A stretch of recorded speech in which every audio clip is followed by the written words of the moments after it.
All right, this is the last video. So the question I always get is, when is Passover, Amy? Why are there all these different calendars? If you've been hanging out with Torah keepers for more than 5 minutes, you know that we all do these feast days. Well, we don't all do them, but a lot of us do them on different days. Here's why that is. Because we're a confused people. And I say that in all humility. We're confused. What else can it be? Most of the Jewish people do what's called the Hillel calendar. It's sort of a schedule, and you can go Google why do the Jews have this calendar. Google it. It's some really cool, interesting history.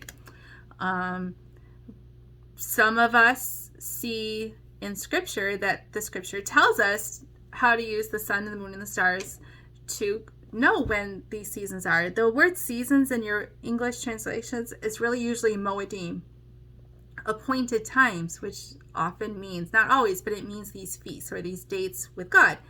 So, a lot of us look at Scripture and we're like, okay, it tells us how to know when the Hebrew calendar is. Because, the calendar that you have on your wall is the Gregorian calendar. We want to do these feasts according to God's calendar, or what we call the Hebrew calendar. So now then, when we look at Scripture, we don't all interpret Scripture the same way, unfortunately. And it just is what it is. So I'm not even going to go into it. I don't want to teach calendars at all. Just know that there's different calendars out there. You don't have time to study it in depth the way you probably want to. Because if you're a Torah keeper, you're someone who really wants to dig in deep. Now, you want to know, how do I get this right? And the calendar topic is a huge topic, and it might take you weeks or months to study it to the point where you feel really settled and you really have confidence that you're doing it on the right day. And some people have that confidence, and that's a wonderful piece to have. And but most, Passover is right around the corner. You're probably not going to have time. So here's what I recommend you do. If you're all alone, you don't know any other Torah keepers around you, and you have no idea, this is for those of you who have no idea which calendar or schedule is correct, then, just go to Google and search when is Passover, and it will tell you what the Jews are doing. So just follow the Jewish calendar this year. If you have Torah keepers around you and they're feasting together and they've invited you to feast with them, then just join them in their calendar. It just makes sense to me. Some people will do two. They might observe two calendars. So if the people around them are doing, let's say, the sighted moon calendar, this is where I'm at this year. Let's not beat around the bush. I've been looking at some things. I've been doing sighted moon calendar a long time. And most of my friends here do sighted moon. And so I do unleavened bread with them, and that's what I'm going to do this year. But now I'm starting to really feel convicted that maybe Passover should be on a different night, on a different schedule, or a different calendar. So me and my kids I think what we're going to do is we're going to do a Passover meal in my own home and on the night that I think is right. So in a sense, I'm observing twice. That's okay. Remember in Scripture, the Father gave allowance for people who were out of town or unclean to do Passover a month later. He's a God full of grace, folks.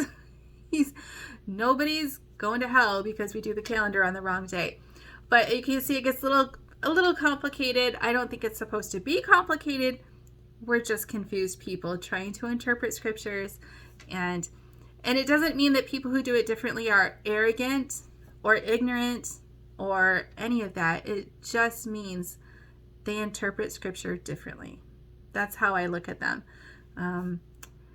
And I'm changing too. So we all walk this out in humility the best we know how today, and pray for wisdom, that if we're wrong somewhere, that He shows us and reveals it to us. But again, you don't have time to go crazy studying it right now.